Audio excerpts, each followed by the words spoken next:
ഉറക്കെ പറഞ്ഞു, ദൈവം എന്നെ വില കൊടുത്തു വാങ്ങി. ഞാൻ വിചാരിച്ചത് പിശാച് എന്നെ ചവച്ചു തുപ്പി എച്ചിൽ കഷ്ണമാക്കി. ആമേൻ. എൻ്റെ ഭാഷയിൽ പറഞ്ഞാൽ എനിക്കെഴുതിയ ജാതകം എന്നെ ശാപമാക്കി എഴുതി.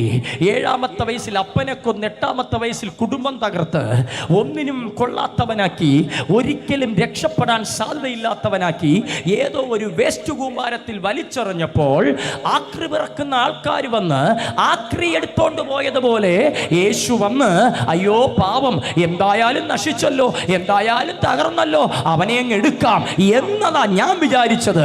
അങ്ങനല്ല. യേശു വന്നത് വേസ്റ്റ് എടുക്കാനല്ല. യേശു വന്നത് വേസ്റ്റായി പോയ എനിക്ക് വില മുടക്കാനാണ്. നീ വിചാരിച്ചില്ലേ എല്ലാം തകർന്നപ്പോഴാ യേശു നിന്നെ പിടിച്ചെടുത്തേന്ന്? നീ വിചാരിച്ചില്ലേ മരണം മുന്നിൽ നിന്നപ്പോ ഇനി എന്നെ ആർക്കും വേണ്ടെന്ന് പറഞ്ഞപ്പോ യേശു സ്വീകരിച്ചതാണ്? അല്ലല്ലല്ല. വഴിയെ കിടന്നപ്പോ പറക്കിയെടുത്തതല്ല. ആർക്കും വേണ്ടെന്ന് പറഞ്ഞപ്പോ വന്നെടുത്തതല്ല.